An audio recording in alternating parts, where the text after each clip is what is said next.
राजस्थान विधानसभा चुनाव में इस बार परिवार के लोगों ने एक दूसरे के सामने उतरकर मुकाबला रोचक बना दिया। राजस्थान में ऐसी कई विधानसभा सीटें जहां पति पत्नी, भाभी देवर, चाचा भतीजे आमने सामने चुनाव लड़ने के चलते ये हॉट सीट बन गई है।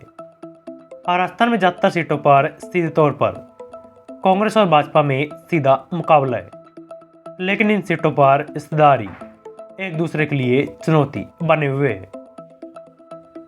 झुंझुनू जिले की खेतड़ी सबसे हॉट सीट बनी हुई है। अब भाजपा ने धर्मपाल गुर्जर को टिकट देकर प्रत्याशी बनाया तो भतीजी मनीषा गुर्जर बागी हो गई और मनीषा कांग्रेस में शामिल होकर टिकट ले आई और अब चाचा भतीजी एक दूसरे के सामने चुनाव लड़ रहे हैं। वही दूसरी सीट दातारामगढ़ है, जहां चुनाव मैदान में पति पत्नी आमने सामने चुनाव लड़ रहे हैं और दोनों एक दूसरे को कड़ी चुनौती पेश कर रहे हैं। दातारामगढ़ से पूर्व कांग्रेस प्रदेश अध्यक्ष नारायण सिंह के बेटे और मौजूदा विधायक वीरेंद्र सिंह कांग्रेस टिकट पर चुनाव लड़ रहे हैं। वीरेंद्र सिंह और उनकी पत्नी के बीच पिछले कुछ समय से विवाद की बातें सामने आ रही है और अब उनकी पत्नी जेजेपी पार्टी से उनके ही सामने चुनाव मैदान में है।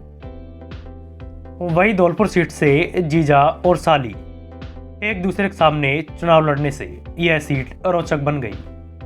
यहाँ पर भाजपा से डॉक्टर शिवचरण कुशवाहा और कांग्रेस से शोभा रानी कुशवाहा चुनाव लड़ रही है और दोनों ही सगे जीजा साली है।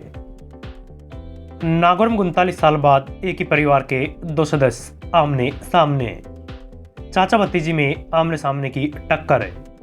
यह पूर्व सांसद ज्योति मिर्धा भाजपा के टिकट पर नागौर से चुनाव लड़ रही है। ज्योति मिर्धा के सामने कांग्रेस ने उनके चाचा हरेंद्र मिर्धा को उतारकर मुकाबला रोचक बना दिया।